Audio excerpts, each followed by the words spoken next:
Hey. Our Liz Benjamin just sat down with Kenneth Daly, the National Grid president for New York, to talk about the potential impact the storm will have on power customers throughout the state. Joining me in studio now is National Grid New York President Kenneth Daly. Thank you very much for your time. I know you're very busy. Great, thank you for having me. It's my pleasure. So what you're focused on right now, in terms of outages, you don't have that many yet. Is that right? Yeah, right now we're preparing for the storm. As you can see, it's starting to hit us now, but our main focus is on preparing so that when we do have outages, we can assess those outages and then respond as quickly as possible. And you've been preparing for a couple of days, I would expect. Yeah, we've actually been tracking this storm now for about a week. We started last Monday, and then on Wednesday we went into what we call very formal storm preparation mode.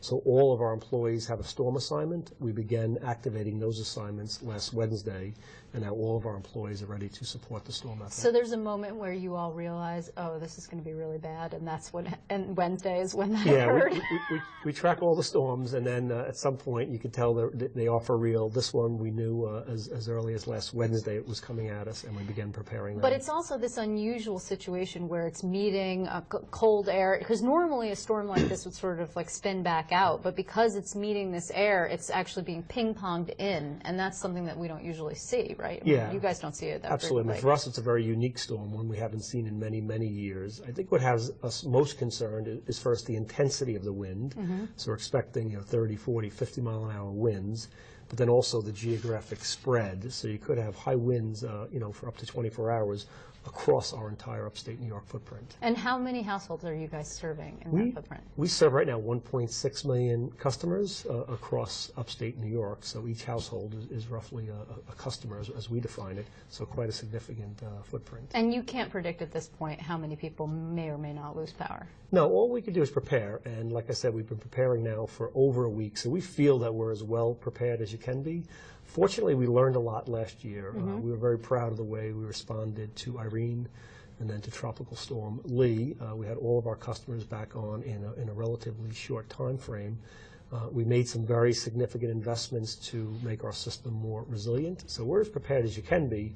The challenge, as you know, is going to be a very, very difficult storm, and it could have far-reaching impacts. You know, what's interesting is that the last incident, those back-to-back storms, the problem was water.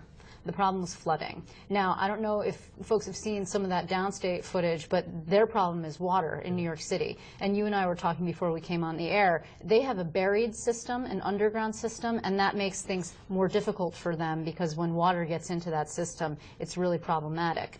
Our system is almost entirely above ground. It's a different set of challenges, right? The real issue that you're concerned about is fallen trees. Yeah, right now our primary concern is the wind, because the wind, unfortunately, at those speeds will knock down trees. Mm-hmm. The trees will then do very significant damage to the electric lines, and it creates a long time frame in order to restore the power. The good news, we have very significant resource now on the property. We have over 1,000 electric line workers between our own crew and crew that we've been able to bring in from the outside. What's the split on that? About half and half. A little more half in-house from National Grid, and then almost half now coming from outside, as far away as Colorado, in fact. And how does that work? I mean, I know obviously you would do it for them if they had incidents, sure. And I know that they have, for example, in Colorado, they have fires is often a problem. But who pays them? You guys? Sure. I mean, there's a mutual aid within the industry, so we've been participating on mutual aid calls since last Wednesday looking for crews.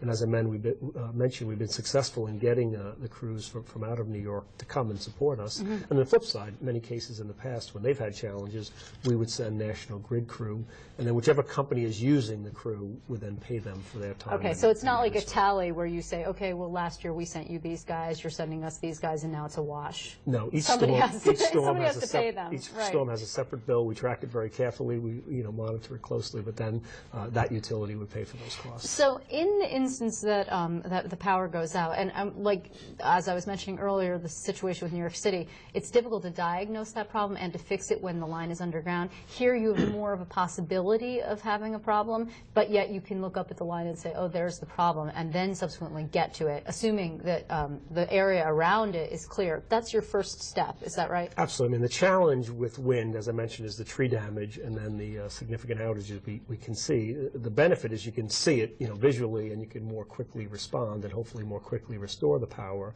I think the key message for someone who's listening now or watching would be, one, if you see a downed power line, first and foremost, assume it's live. Right. It's very, very dangerous. Secondly, contact National Grid, let us know about it, and we can then, send a crew out there to investigate and hopefully to restore the power. And then secondly, a lot of our customers now have these generators, which you hear more and more about.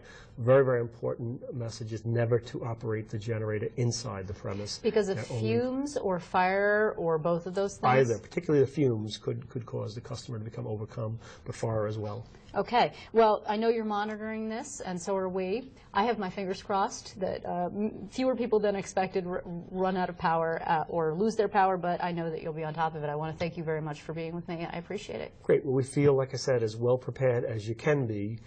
Having said that, we're expecting a very challenging storm, so there could be extended power outages. We just ask our customers to work closely with us, and we will do our best to get their power on as quickly as possible. Okay.